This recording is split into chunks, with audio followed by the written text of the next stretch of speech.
বান্দা যখন আল্লাহ তাআলার পথে চলে তখন তার ঈমান মজবুত হয়, আর সেই সময়ই ইবলিস শয়তান আসে সেই ঈমান ধ্বংস করার জন্য। ইন্দোনেশিয়ার এক মসজিদের ইমাম হচ্ছে ইমাম আহমদ। তার ছোট্ট একটা পরিবার যেখানে সবাই ধার্মিক। ইমাম আহমদ যে কিনা জিনে ধরা শয়তানে ধরা মানুষকে ইসলামিক চিকিৎসা অথবা রুকিয়া করে ভালো করে তোলেন। কিন্তু সেই শয়তানের সমস্যাটা যখন তার পরিবারে ঘটতে শুরু করে তখন বিষয়টা ভীষণ ভয়ানক হয়ে যায়। এক ভয়ঙ্কর শয়তান তার পরিবারের পেছনে লাগে তাদের ঈমান ধ্বংস করে তাদেরকে একদম শেষ করে দিতে। আর তারপর তো যা হয় তা খুবই রোমহর্ষক বন্ধুরা। আজকে এটা শুধুমাত্র একটি গল্প নয়, এটি হলো সকল ধার্মিকদের জন্য প্রচন্ডভাবে শিক্ষণীয় একটা ঘটনা। তাই শেষ পর্যন্ত সঙ্গে থাকার অনুরোধ রইল। ঘটনার শুরুতে একটা ব্যক্তিকে আমরা জেলের ভেতর দেখতে পারি। আজান হয়েছে, সে নামাজ আদায় করে। তখনই একটা পুলিশ কনস্টেবল এসে তাকে বলে, আপনার সাথে কেউ দেখা করতে এসেছে। আর এরপরেই ঘটনাটা চলে যায় আরো 7 মাস আগে। ফজরের ওয়াক্তের সময় ইমাম আহমদ তার পরিবারকে ডেকে উঠাচ্ছে নামাজ আদায় করতে। এটি হচ্ছে তার ওয়াইফ শ্রী, তাদের 2 মেয়ে, একজন হচ্ছে নাইলা, অন্যজন ইয়াসমিন। সবাইকে মসজিদে নামাজ পড়িয়ে ইমাম আহমদ সূরা আরাফের একটা ব্যাখ্যা দিচ্ছেন। বলছেন, আল্লাহ যখন শয়তানকে জান্নাত থেকে বের করে দেয় তখন শয়তান আল্লাহকে বলেছিল, আমি অবশ্যই মানুষদের জন্য তোমার সোজা পথে বসে থাকবো। আমি তাদের সামনে থেকে, পেছন থেকে, ডান দিক থেকে এবং বাম দিক থেকে আসব, এবং তুমি তাদের অধিকাংশকে কৃতজ্ঞ পাবে না। মানে শয়তান মানুষকে আল্লাহর দিকে যেতে সবসময় বাধা দেবে, এমনটাই বলা হয়েছে। সকালবেলা যখন তারা নাস্তা করছিল তখন তাদের কাছে খুবই অল্প খাবার ছিল। অনেকদিন হলো তারা ভালো খাবার খেতে পারে না টাকার জন্য, কিন্তু তারা খুবই খুশি ছিল। এই অল্প খাবার নিয়েই তারা এইগুলো খুব তৃপ্তি সহকারে খাচ্ছিল এবং আল্লাহ তাআলার কাছে শুকরিয়া করে যাচ্ছিল। এদিকে আমরা দেখতে পারি একটা ঘরের ভেতরে একটা মেয়েকে বেঁধে রাখা হয়েছে। মেয়েটির নাম রানী। একটা মহিলা সেখানে গেল, সে হচ্ছে এই মেয়েটিরই মা। মেয়েটি বলছিল, মা আমাকে খুলে দাও, কেন আমাকে এভাবে বেঁধে রাখা হয়েছে? সেই মহিলাটি বলছিল, তোমার বাবা সাহায্যের জন্য গিয়েছে, এই তো এখনই চলে আসবে, সব ঠিক হয়ে যাবে। কিন্তু মেয়েটি অনেক কান্নাকাটি করছিল তার বাঁধন খুলে দেওয়ার জন্য। মায়ের মন আর সহ্য করতে পারে না, তাই নিজেকে আটকে না রাখতে পেরে বাঁধনটা যখন খুলতে যাবে তখনই সে চেয়ে দেখলো তার মেয়ের মুখ দিয়ে রক্ত বের হচ্ছে, আর সে অদ্ভুত ভাবে অঙ্গভঙ্গি করছিল। সে তো খুবই ভয় পেয়ে যায়। আর তখনই আমরা দেখতে পারি মেয়েটির চোখ একদম সাদা বর্ণের হয়ে গিয়েছে। মানে মেয়েটির ভেতরে এখন শয়তান। তার মা তো পালাতে চাইছে কিন্তু দরজা তো বন্ধ হয়ে যায়। মেয়েটির ভেতরে থাকা শয়তানটা বাঁধন খুলে এবার তার মায়ের উপরে হামলে পড়ে। তখনই সেখানে মেয়েটির বাবা মিস্টার আনহার ইমাম আহমদকে সেখানে নিয়ে আসে রুকিয়া করার জন্য, আর এই মেয়েটির উপর থেকে শয়তানকে তাড়ানোর জন্য। কিন্তু দরজা তো লাগানো, ভেতরে সেই শয়তানটা মহিলাকে অনেক কষ্ট দিচ্ছিল। তারা তখন দরজাটা ভেঙে প্রবেশ করে। ইমাম আহমদ পবিত্র শক্তি আর সূরার ব্যবহার করে রুকিয়া করতে শুরু করে, কিন্তু মেয়েটিকে কোনোভাবেই শান্ত করতে পারছিল না। তখন মেয়েটি তার নখ দিয়ে পেটে একটা আছড় দেয়, কিন্তু পরিশেষে মেয়েটির ভেতরে থাকা শয়তানটা রুকিয়ার বদলতে সেখান থেকে যেতে বাধ্য হয়। তাদের বাবা মা অনেক খুশি হয় আনহার। আহমেদকে তখন টাকা দিতে চায় এটার বদলতে, কিন্তু সে টাকা নেয় না। আহমদ বলে সে শুধু উসিলা হিসেবে এখানে এসেছে, আল্লাহ চেয়েছেন বলেই তার মেয়ে সুস্থ হয়েছে, এর বিনিময়ে সে কিছুই নিবে না বা নেওয়া যাবে না। এদিকে আমরা দেখতে পারি আহমদের বউ শ্রীর একটা বোরকা হাউস আছে, কিন্তু সেই দোকানটা একদমই খারাপ চলে, ভালো চলে না। এদিকে সাংসারিক অবস্থাও তেমন ভালো না, কিন্তু তবু তারা ভালোই আছে, খুশি আছে। রুকিয়া করে বাড়ি ফেরার পর আহমেদের স্ত্রী তাকে জিজ্ঞেস করে, তুমি আজকেও চিকিৎসা করে টাকা আনোনি? আহমেদ বলল, এটা ঠিক না, তুমি জানো, তুমি এটাও জানো রুকিয়া হচ্ছে আল্লাহ তাআলার দেওয়া একটা উপহার, যা সবাইকে তিনি দেন না। আমি টাকা নিতে পারবো না, আমি ইমানি দায়িত্ব থেকে মানুষের ভালো করি। তার স্ত্রী বলছিল, বিষয়টা এটা নয়, আমাদের দোকানের বিক্রি একদমই নেই, অন্যদিকে আমাদের মেয়েদের স্কুলের খরচ বহন করতে হয়, ব্যয় অনেকটা বেড়েছে আগে থেকে, কয়েকদিন পর তাদের পরীক্ষা, কিভাবে চলবে? আহমেদ তখন বলে, চিন্তা করো না, আল্লাহর উপর ভরসা রাখো, সব ঠিক হয়ে যাবে। এদিকে আমরা স্কুলে দেখতে পারি যেখানে নাইলা বসেছিল, সেখানে তখন একটা ছেলে আসে, তার নাম ফারহান। ছেলেটি তাকে জিজ্ঞেস করছিল, আচ্ছা আমি তোমাকে আজকে তোমাদের বাড়িতে ড্রপ করে দেই মোটরসাইকেল দিয়ে? কিন্তু নাইলা তো খুব ধার্মিক, খুবই ভালো মানুষ। সে বলছিল, ইসলামিক নিয়ম অনুযায়ী আপনার সাথে এভাবে চলা আমার হারাম হবে, আমি দুঃখিত, আপনার কথা আমি রাখতে পারবো না। এটা বলে সে ক্লাসের রুমের দিকে ঢুকলো। তখনই একটা মেয়ের সাথে ধাক্কা লেগে মেয়েটির হাতের ফোনটা পড়ে গিয়ে ভেঙে গেল। নাইলা তো খুবই ভয় পেয়ে গেল। সে মাপ চাইতে থাকে, কিন্তু সেই সিনা নামের মেয়েটি তাকে মাফ করে না। সে বলে, তোমার সেম একটা মোবাইল আমাকে কিনে দিতে হবে, ঠিক এইটাই কিনে দিতে হবে, যদি না কিনে দাও তাহলে আমি তোমাকে পুলিশে দেব। এখন নাইলা তো খুবই ভীত হয়ে যায়, এত দামি মোবাইলের জরিমানা কিভাবে তার পরিবার বহন করবে। সে বাড়িতে যায় আর তার বাবা মাকে সবকিছু খুলে বলে। সে কান্না করতে থাকে আর বলতে থাকে সে ইচ্ছে করে এমনটা করেনি। সে বুঝতে পারছে তার পরিবার এই জরিমানা বহন করতে পারবে না। তাও তো কিছু করার নেই, বড়লোকের মেয়ে, সে তো তাদেরকে পুলিশেও দিতে পারে। এদিকে আহমেদের স্ত্রী খুবই চিন্তায় পড়ে যায়। সেখানে তখনই ইয়াসমিন আসে। আসলে তার পরীক্ষার ফি দেওয়ার শেষ সময় হয়ে গিয়েছে। যদি কয়েকদিনের ভেতরে ফি দেওয়া না হয় তাহলে তাকে পরীক্ষা দিতে দেওয়া হবে না। এখন এত টাকার সমাধান কিভাবে তারা এই গরিব পরিবার থেকে বের করবে? স্ত্রী আহমদকে বলছিল কিভাবে এটা সমাধান করব, মোবাইলের দামটাও তো প্রচুর। আহমদ তখন বলে, দেখো চিন্তা করো না, আল্লাহর উপর ভরসা রাখো। স্ত্রী বলছিল, আচ্ছা আমরা কি লোন নেব? আহমদ বলে, না, এটাও করা যাবে না, এটা একটা সুদের কারবার, আর আমরা ঠিক সময় টাকা দিতে পারবো না। তখনই যেন দরজাতে কেউ একজন কড়া নাড়লো। দরজা খোলার পর সে দেখতে পারলো সেখানে মিস্টার আনহার এসেছে। তার সাথে রয়েছে মিস্টার তৈমুর, এবং সে বলে তার মেয়েকে ভয়ঙ্কর একটা শয়তান পজেস করেছে, তাকে ঠিক করতে হবে। তৈমুর নিজেও একজন ইসলামিক চিকিৎসক, কিন্তু তার কথা অনুযায়ী সে সহ আরো অনেক কবিরাজ চেষ্টা করেছে সেই শয়তান ছাড়াতে, কিন্তু পারেনি। তার বাড়িতে গেলে আমরা দেখতে পারি বাড়িটা অনেক বড়। আহমেদ তৈমুর দুজনেই ইসলামিক কবিরাজ, কিন্তু আহমেদ গরিব আর তৈমুর অনেক বড় লোক। কেননা চিকিৎসা করার পর আহমদ কোনো টাকা নেয় না, অন্যদিকে টাকার বিনিময়ে চিকিৎসা করে তৈমুর। আহমদ বাড়ির ভেতরে গিয়ে দেখতে পারে তাদের মেয়েকে শয়তান ভয়ঙ্কর ভাবে আসর করে রেখেছে। সেটা দেয়ালের মধ্যে আটকে ছিল। শয়তানটা তাকে বারবার বলছিল, তুই এখান থেকে চলে যা, এখানে আমার কাজে তুই হস্তক্ষেপ করিস না। কিন্তু আহমেদ শোনে না। সে চিকিৎসা শুরু করে দেয়, কিন্তু তখনই দরজাটা লেগে যায়। ভেতরে শয়তান আর আহমেদের অনেক ফাইট হয়, কিন্তু কোনোভাবেই সেই মেয়েটার ভেতর থেকে শয়তান যেতে চাচ্ছিলই না। সেই শয়তান রুকিয়া করার পর আবারও উঠে পড়ছিল, কিন্তু শেষমেশ না পেরে শয়তান চলে যেতে বাধ্য হয়। কিন্তু যাওয়ার আগে বলে যায়, আহমদ তুই এটা ঠিক করলি না, আমি তোর পরিবার সহ শেষ করে দেব, এভাবে একটা হুমকি দেয়। সে বিষয়টাকে বেশি একটা পাত্তা দেয় না। মেয়েটি জ্ঞান হারিয়ে ফেলেছে। তৈমুর তখন অনেক খুশি। তৈমুর তখন আহমেদকে অনেকগুলো টাকা উপহার হিসেবে দেয়, কিন্তু সেটা আহমেদ নেয় না। তার বক্তব্য অনুযায়ী সে যদি টাকা নিতে শুরু করে তাহলে টাকার জন্য সে রুকিয়া করতে শুরু করবে, আল্লাহকে খুশি করার জন্য না। তাই সে টাকা নিতে পারবে না। যাই হোক, কিন্তু বাড়িতে সে ফেরার পর তার স্ত্রী যখন দেখে যে আজকেও সে রুকিয়া করে টাকা আনেনি, তখন সে অনেক রেগে যায়। বলতে থাকে, এসব আমি কিভাবে সামলাবো? মেয়ের জরিমানা, মোবাইল কিনে দিতে হবে, পরীক্ষার ফি দিতে হবে, কিভাবে কি করব? সেই সিনহা মেয়েটির মা এসেছিল, কোন রকমে তার থেকে 7 দিন সময় চেয়েছি, তারপর কিনে দিতেই হবে।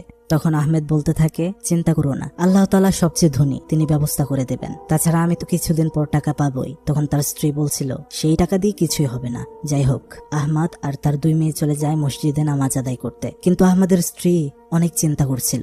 সে আর নামাজে যায় না, একাই বসেছিল। ঠিক তখনই দরজাতে কেউ যেন কড়া নাড়ল। দরজা খুলে সে দেখতে পারে একটা মেয়ে এসেছে। সেই মেয়েটি পরিচয় দেয়, আমি হচ্ছি তৈমুরের মেয়ে, যাকে আহমেদ আঙ্কেল শয়তানের আসর থেকে রুকিয়ার মাধ্যমে বাঁচিয়েছে। এখন সে ভালো আছে। সে এসেছে ধন্যবাদ জানাতে। সে স্ত্রীর হাতে অনেকগুলো টাকাও দেয়, যেগুলো আহমেদ ফিরিয়ে দিয়েছিল। সে বলে, এটা আপনাদের প্রাপ্য টাকা। এটা বলে সেখান থেকে চলে যায়। স্ত্রী তো মহা খুশি, কিন্তু টাকাটা কি নেওয়া উচিত হলো? সকালে আমরা দেখতে পারি তাদের বাড়িতে ভালো ভালো সব খাবার রান্না হয়েছে অনেকদিন পর। এসব দেখে তো 2 মেয়ে খুবই খুশি, এতদিন পর তারা ভালো খাবে। আহমদও এগুলো দেখে অবাক হয়ে যায়। আরে তুমি টাকা কোথায় পেয়েছো? তার স্ত্রী তখন মিথ্যা বলতে শুরু করে। বলে, মিস্টার রহমান সে তার একটা ইসলামিক দলের জন্য অনেকগুলো কাপড়ের অর্ডার দিয়েছে, আর অ্যাডভান্স পেমেন্ট কালকেই করে দিয়েছে, আর সেখান থেকে সব ক্রাইসিস মিটে যাবে।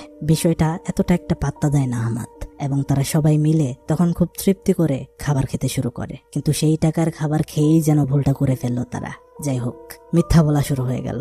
হঠাৎ করেই মিস্টার আনহার আহমেদের কাছে আসে দৌড়ে, আর বলতে থাকে জলদি করে তার সাথে তৈমুরের বাড়িতে যেতে। আহমদ সেখানে গিয়ে দেখতে পারে বাড়ির সামনে অ্যাম্বুলেন্স দাঁড়ানো, আর ভেতরে গিয়ে সে যা দেখতে পায় সেটা দেখার জন্য সে মোটেও প্রস্তুত ছিল না। সে দেখতে পারে তৈমুর সহ তার মেয়ে এবং তার স্ত্রী সবাইকে শয়তান মেরে ঝুলিয়ে রেখেছে। আস্তাগফিরুল্লাহ, সে অনেকটা ভয় পায়। এদিকে আমরা স্কুলের মধ্যে দেখতে পারি যেখানে নাইলা সিনহার ভেঙে ফেলা মোবাইলটা নতুন করে কিনে দেয়, কিন্তু মেয়েটা তাকে খেপাতে থাকে। বলে, আমরা তো ভেবেছিলাম তোমরা গরিব, এটা কিনে দিতে পারবে না। কিভাবে পারলে? নাকি নতুন গোপনে ব্যবসা শুরু করে দিয়েছ? মানে এইভাবে খারাপ ইঙ্গিত দেয়, যেটাতে নাইলার অনেক খারাপ লাগে। এদিকে স্কুল থেকে ফিরেছে বাড়িতে ইয়াসমিন। সে অনেক ক্লান্ত। তার মা তাকে বলে, আমি একটু বাহিরে বের হচ্ছি, একটু পরেই চলে আসবো, নামাজ পড়ে নিও। এদিকে আমরা দেখতে পারি অবশেষে ফারহান নামের সেই ছেলেটির মোটর সাইকেলে উঠে বাড়িতে আসছিল নাইলা, কিন্তু ফারহান মাঝপথে ব্রেক করলে তারা আরো কাছাকাছি আসছিল। আর এদিকে আমরা দেখতে পাচ্ছিলাম কাছাকাছি একটা শয়তান এসে বলছে, নামাজের অনেক সময় রয়েছে, এখন ঘুমাও। মানে বন্ধুরা বুঝতেই পারছেন, তাদেরকে ধীরে ধীরে পথভ্রষ্ট করছে শয়তান। একটু পর একটা ভয়ঙ্কর শব্দে ইয়াসমিনের ঘুম ভেঙে যায়। সে নিচে চেয়ে দেখতে পারে ফ্লোরের মধ্যে কে যেন শুয়ে আছে, কিন্তু তার উপরে একটা চাদর দেওয়া। সে তো ভয়ে ভয়ে সেটা সরিয়ে ফেলে, কিন্তু নিচে কিছুই ছিল না। ঘরের ভেতরে কেমন অদ্ভুত একটা হাঁটার শব্দ, সে বুঝতে পারছিল না কি হচ্ছে। তখনই একটা ভয়ঙ্কর শয়তান তাকে ফেলে দিয়ে ফ্লোর দিয়ে টানতে শুরু করে। সে তো চিৎকার করতে থাকে, কিন্তু হঠাৎই সেটা গায়েব। আবারও তখন সেটা তার গলায় ধরে টিপতে শুরু করে। সে তো চিৎকার করতে পারছিল না। তখন তার মা এসে দেখতে পারে সে নিজেই নিজের গলা ধরে রয়েছে। তার মাকে সে দেখে একটু স্বস্তি পায়। আহমদ যখন সন্ধ্যার সময় বাড়ি ফিরে, স্ত্রী তাকে ইয়াসমিনের বিষয়টা খুলে বলে যে ইয়াসমিন আজকে ভয়ঙ্কর কিছু দেখেছে। কিন্তু আহমদ তাকে জানায় তৈমুর আর তার মেয়ে সহ তার পরিবার গত 2 দিন আগেই মারা গিয়েছে, কিন্তু কেউ জানতো না তাদের ভয়ঙ্কর মৃত্যু হয়েছে আর আজকে তাদের দাফন হয়েছে। এখন এটা শুনে তো স্ত্রী খুবই টেনশনে পড়ে গেল। সে ভাবতে থাকলো তাহলে আমাকে এতগুলো টাকা সেদিন কে দিল? সেটা যে মানুষ ছিল না সেটা তো আমরা বুঝতেই পারছিলাম। সেদিন যখন রাতে নাইলা বসেছিল তখন আমরা দেখতে পারি তার রুমের বাহিরে ফারহান ছেলেটা এসেছে। জানালাতে নক করলে নাইলা যখন হিজাব পরে তার সামনে যাবে তখনই আমরা দেখতে পারি শয়তান তার ভেতরে প্রবেশ করে আর তাকে বলে তোমার সৌন্দর্য তাকে দেখাও। আর সেই শয়তানটা তার ভেতরে ঢুকে হিজাব ছাড়া একটু মডার্ন হয়ে ফারহানের সামনে তাকে দাঁড় করায়। আমরা দেখতে পারি সেই ছেলের সাথে তখন সে বের হয়ে যায়, রাতে পার্টিতে চলে যায়। মানে বিষয়টা এমন হলো যে মেয়েটা এত ধার্মিক সে শয়তানের ধোঁকায় পড়ে কিভাবে নষ্ট হচ্ছে। পরদিন সকালে যখন ইয়াসমিন নাইলার জন্য অপেক্ষা করছিল একসাথে স্কুলে যাবে, নাইলা দেরি করার জন্য সে একাই চলে যায়। এদিকে আমরা নাইলাকে দেখতে পারি তার ভেতরে থেকে সেই শয়তানটা কুমন্ত্রণা দিচ্ছিল।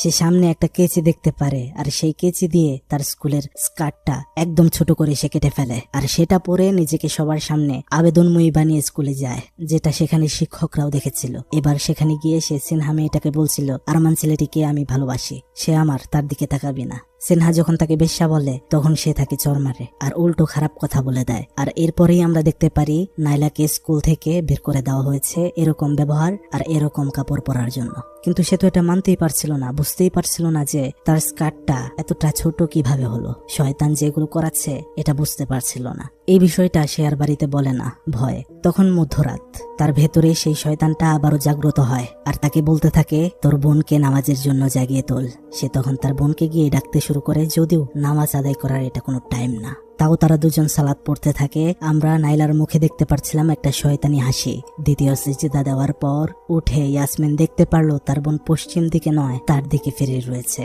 আর চোখটা খুবই ভয়ঙ্কর সাদা। সে আস্তাগফিরুল্লাহ পড়তে শুরু করে, খুবই ভয় পেয়ে যায়। সে যখন আত্তাহিয়াতু বলার পর শাহাদাত আঙ্গুলটা তুলতে যাবে তখনই শয়তান আঙ্গুলে ধরে আঙ্গুলটা তার ভেঙে ফেলে।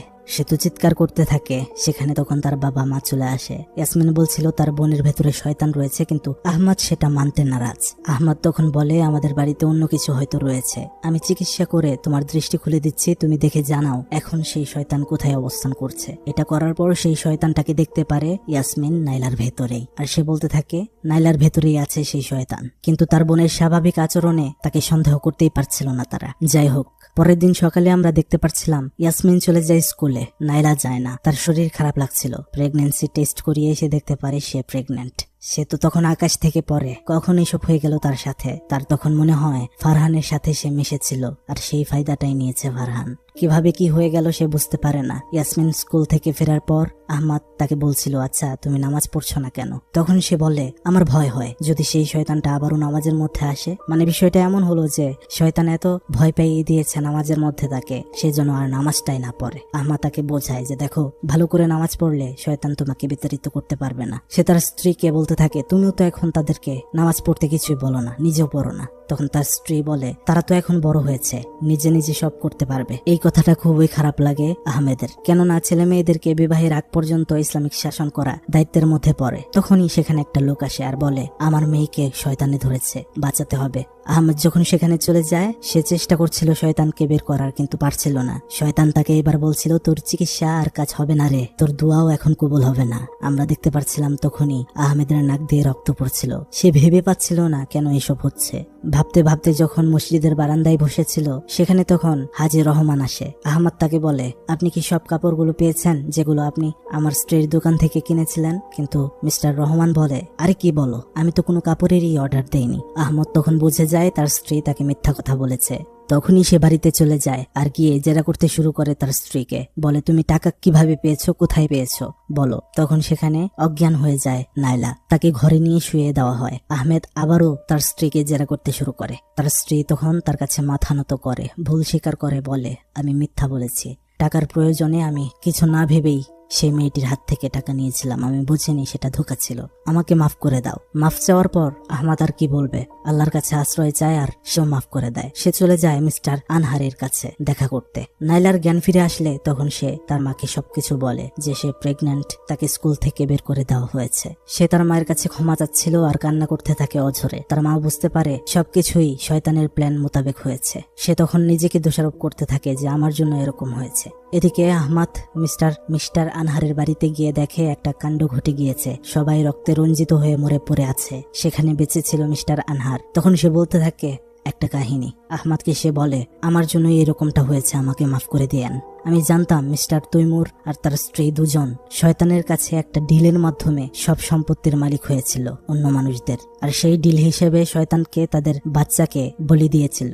যখন তার মেয়ে 14 বছর বয়স হবে তখনই শয়তান তাকে নিয়ে যাবে। এটা আমি জানতাম, কিন্তু জানার পরেও কাউকে বলি না, কারণ কাউকে না জানানোর জন্য আমাকে তারা মোটা টাকা দেয়। তবে আমি বুঝিনি আমার এই টাকা নেওয়ার পরে আমার মেয়ে রানীকেও তখন সেই শয়তান বশ করে ফেলবে আর শেষ করে দেবে। এটা বলে সে মারা যায়। তখন আমরা দেখতে পারি সেই মেয়ে রানীর ভেতরে সেই শয়তানটা আবারও চলে আসে। আহমেদকে বলছিল, এবার তোর ফ্যামিলির পালা, তুই আমার জিনিসের মধ্যে কেন আসতে গিয়েছিলি, তোদের এবার মরতে হবে। তখনই সেই মেয়েটিও মারা যায়। এদিকে আমরা দেখতে পারি বাড়িতে স্ত্রী বসেছিল, যখন তার কাজের জন্য সে খুবই অনুতপ্ত ছিল। তখনই একটা অদ্ভুত আওয়াজ, পেছনে চাইলেও সে কাউকে দেখতে পায় না, সামনে চাইতেই তার সাথে এটা হয়।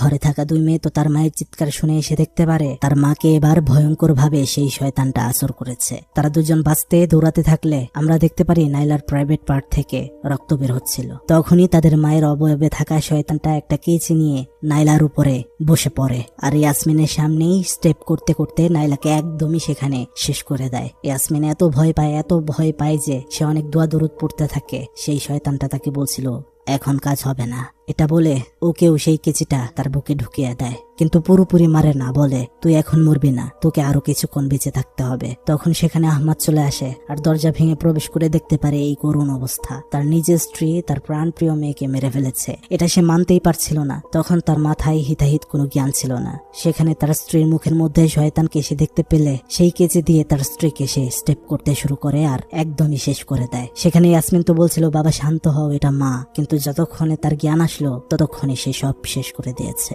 এরপরেই আমরা দেখতে পারি 7 মাস ধরে জেল খাটছে আসলে আহমাদ, যেটা আমরা ঘটনার শুরুতে দেখেছিলাম। শয়তান কিছুদিনের মধ্যে কিভাবে তাদের জীবন পাল্টে দিল। বেঁচে আছে ইয়াসমিনই সেদিন তার সাথে দেখা করতে আসে, কথা বলে। তাদের কথা বলার টাইম দেওয়া হয় মাত্র 10 মিনিট। আহমাদ বলছিল তাকে শয়তান তাদের জীবনকে শেষ করে দিয়েছে। সবসময় ইয়াসমিন যেন নামাজ পড়ে, আল্লাহর পথে থাকে। কথা যখন শেষ হয়ে যায়, সে যখন ফিরে আসছিল, তখনই আমরা দেখতে পারি পেছনে থাকা ইয়াসমিনকে এবার সেই শয়তানটা পজেস করে। মানে শয়তান এখনো তাদের থেকে যায়নি। সেটা শয়তানি হাসি দিয়ে বলছিল, কেমন লাগছে রে জেলে পচে মরতে? আমি তোকে বলেছিলাম তোকে শেষ করে দেব, আর আমি যা বলি তাই করি। কিন্তু সেই মুহূর্তেও আহমাদ আল্লাহকে স্মরণ করে, আর এখানেই মুভিটি শেষ হয়ে যায়। এখানে অনেকের প্রশ্ন থাকতে পারে যে যারা ধার্মিক মানুষ তাদেরকে আল্লাহ তাআলা শয়তান থেকে হেফাজত করে, কিন্তু এখানে তাদের পরিবারকে কেন করলো না? আসলে বন্ধুরা, আহমেদের স্ত্রী যে টাকাটা নিয়েছিল সেটা ছিল একদমই হারাম টাকা। কেননা সেই টাকাটা তৈমুর আর তার স্ত্রী শয়তানের সাথে ডিল করার মাধ্যমে অর্জন করেছিল। সেই হারাম টাকার খাবারটা যখন তাদের পেটে যায়, তখনই তারা ধীরে ধীরে মিথ্যা বলতে শুরু করলো। তাদের ঈমান দুর্বল হতে লাগলো। তারা শয়তানের দেখানো পথে চলতে শুরু করলো নিজেদের অজান্তেই। আর একটা সুন্দর পরিবার ভয়ঙ্কর ভাবে শেষ হয়ে গেল। এই মুভিটির মধ্যে শিক্ষণীয় অনেক বিষয় ছিল, যার মধ্যে একটি হচ্ছে শয়তানকে আমরা না দেখতে পারলেও শয়তান আমাদের ভেতর থেকেই কিভাবে খারাপ কাজ করিয়ে নেয় তা আমরা বুঝতেও পারি না, যেটা এখান থেকে আমরা দেখে জানতে পারি। যাই হোক, সকলেই শয়তানের থেকে আল্লাহর কাছে পানা চাইবেন। তো বন্ধুরা, এর সাথেই শেষ হলো মুভিটি। কেমন লাগলো সবার? আশা করছি ভালো লেগেছে। আর ভালো লাগলে অবশ্যই একটা লাইক, একটি কমেন্ট এবং ভিডিওটি শেয়ার করে চ্যানেলটি সাবস্ক্রাইব করে পাশে থাকা বেল আইকনটি অল সিলেক্ট করে দেবেন।